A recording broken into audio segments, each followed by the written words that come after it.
similar line of questioning came out. Some questions on, can there truly be an Islamic democracy that can sustain itself? Yes, indeed. I mean, this shows that maybe there is a perception that Islam is opposed, contradicts democracy, is in conflict with democracy. Islam is not at all in conflict with democracy. Islam is very democratic when Islam is also secular. Now, unfortunately, there is a misperception that when you are talking of an Islamic republic, you are against secularism and you are against democracy. That is not true. That is not correct. Islam believes in democracy and in secularism, the rights of minorities. So I don't think it's in conflict with democracy, but all that I would like to say is that every country, and especially Islamic countries, have their own environment. There is some kind of an over-obsession with democracy, Western version, your version of democracy, your version of human rights, your version of civil liberties. While I keep saying that there is a lot of difference between your society and our society, every country's society. You're talking of human rights, and the media shows a lot of police atrocities in Pakistan or in many developing countries, without understanding that here in the West, if there is an incident, you put a small yellow tape and no individual crosses that yellow tape because you are so disciplined and educated. You erect barbed wires and walls, and people will jump over the walls and over the barbed wire if you do that in Pakistan. So what does the police do? They obviously start hitting with batons and all that.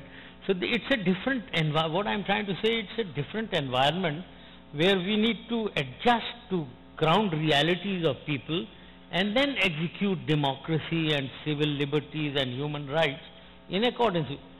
You cannot, ladies and gentlemen, bring about a change in a society. You cannot impose a change in a society. Society transforms, ladies and gentlemen. And that is my belief. A lot of people think that you can impose a change. Society is a very living organism. It is moving in a certain direction. If you want to bring about a change, it transforms gradually. You cannot impose a sudden change. And you should see that as an example in Iran and Turkey. I mean, I'll leave it at that.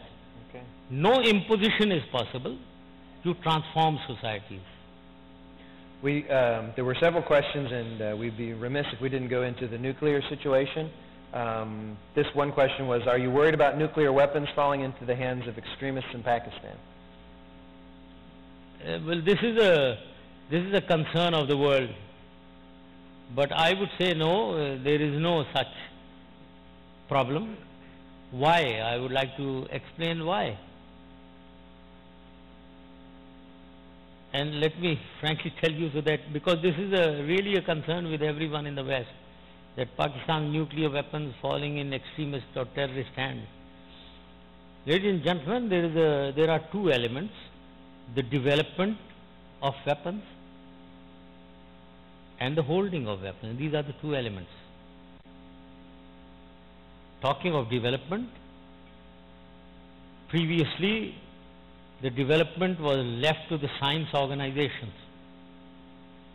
When I came on the scene, after we became a nuclear state in 1998, I instituted custodial controls.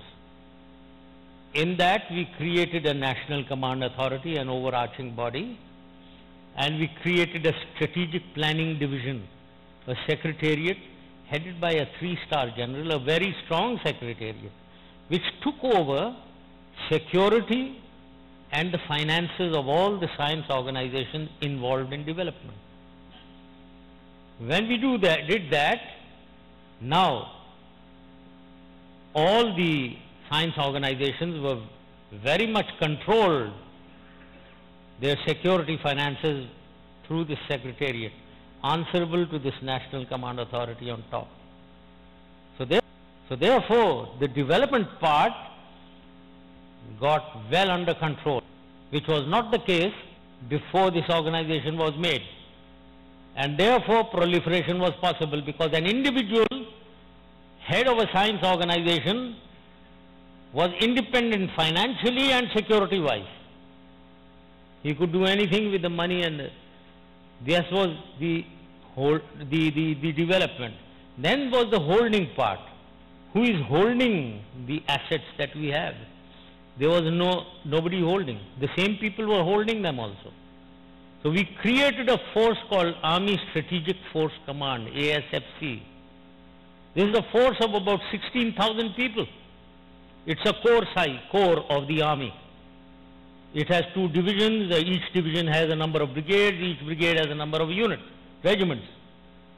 Now these are 16,000 men who hold all the assets that we have. Now, who can get these is the question. There is 2 ways that they can fall into terrorist hands. Number one is if the terrorist or extremist organizations, political organizations, gain in strength so much that they win in the election and form the government. Then the government is theirs and all those assets are theirs, frankly. They are the government. There is no possibility of this, ladies and gentlemen. Today, the religious parties, groups have only about 2 to 3% in the assembly.